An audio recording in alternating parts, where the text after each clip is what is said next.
पढ़े लिखे अध्यापकों के साथ जाहिलों जैसा व्यवहार कर रही है बिहार सरकार, या यूं कह लीजिए बिहार की शिक्षा विभाग। वो तमाम शिक्षक जिनका ट्रांसफर ही नहीं हुआ, वो लोग सचिवालय का घेराव कर रहे हैं, पहुंचे हुए हैं। इस वक्त की ये ताजा खबर है और सुनने में ये भी आ रहा है कि 1-2 शिक्षकों को पकड़ भी लिया गया है। हालांकि ये सोर्सेज के हवाले से ये खबर है, जिसकी पुष्टि रायता नहीं करता है कि किनको पकड़ा गया है। लेकिन हाँ, ये जरूर है कि दुर्व्यवहार किया जा रहा है सचिवालय में। जो वहां से वीडियो फुटेज आ रहे हैं, जिस तरीके से महिला शिक्षिकाएं वहां पे रो रही हैं, बिलख रही हैं, अपने दुख और दर्द को बयां कर रही हैं, और सचिवालय द्वारा जो दुर्व्यवहार किया जा रहा है वो साफ साफ वीडियोज में दिखाई दे रहा है। क्या आप शिक्षक और शिक्षिका अपनी मांग भी नहीं रख सकते? और मांग भी वो किससे रख रहे हैं?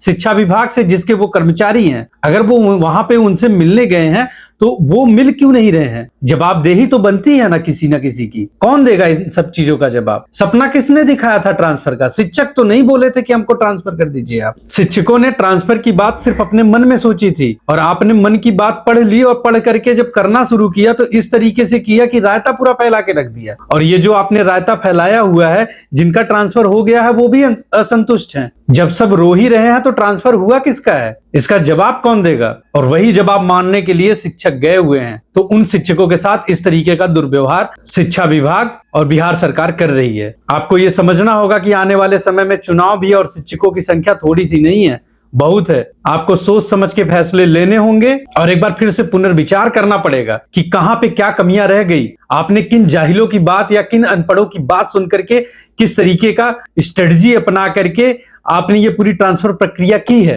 पूरी की पूरी ट्रांसफर प्रक्रिया विचारहीन और आधारहीन है। अब जब वो तमाम लोग, चाहे वो अंतर जिला के हो, चाहे सेम जिला के हो, चाहे वो विभिन्न रोगों से ग्रसित हो या विकलांग हो, जब वो लोग अब पहुंचे हुए हैं, या जिनका लिस्ट में नाम आया हुआ था, जो 30-32 हजार जो आपने 2 लिस्ट निकाली थी, ऐसे लोग जब वो सचिवालय का घेराव करने के लिए पहुंचे हुए हैं, और घेराव नहीं, वो तो सवाल पूछने गए हुए हैं आपसे, और जब वो सवाल पूछने के लिए गए हुए हैं, उनके साथ ऐसा दुर्व्यवहार। अदर डिस्ट्रिक्ट के साथ तो बहुत ज्यादा अन्याय हुआ है, और अदर स्टेट के लोगों के साथ भी बहुत अन्याय हो रहा है। तो इस अन्याय का जवाब लेने के लिए ही तो गए हैं वो लोग, तो उनको जवाब तो दीजिए आप। इतनी तारीखें दी हैं पिछले 7-8 महीनों में, चलिए एक तारीख और दे दीजिए। शिक्षक जो बहुत मासूम होता है वो फिर से इंतजार कर लेगा। हमें पता है आपके ट्रांसफर सिस्टम में, आपके सॉफ्टवेयर सिस्टम में बहुत सी खामियां रही हैं, जिसका इंटरनल खबर मुझे मिलता रहा, और मैं तमाम अपने व्यूअर्स को पहले से ही बताता आया था। लेकिन हाँ, जो कुछ चाटुकार मीडिया के लोग थे, और कुछ जो चाटुकार शिक्षक संघ के लोग थे, जो ग्रुपबाजी करते हैं, जो ग्रुप चलाते हैं, उन लोगों ने विरोध किया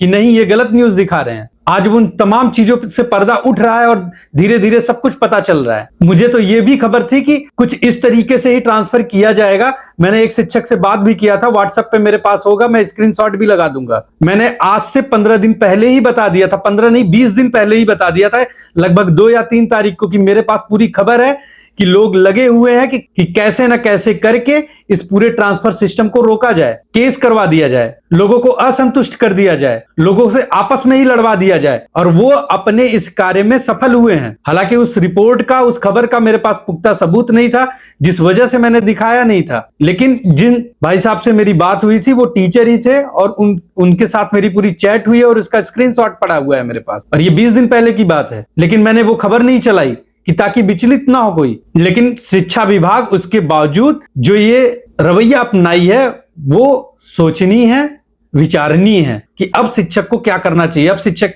कौन सा कदम उठाए। मेरे पास ऐसे ऐसे कमेंट्स आ रहे हैं, ऐसे ऐसे मैसेजेस आ रहे हैं।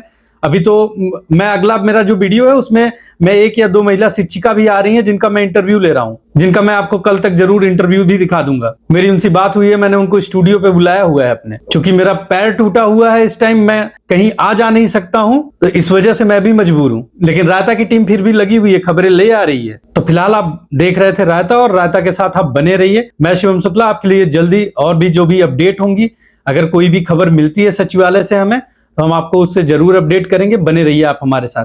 तब तक के लिए धन्यवाद।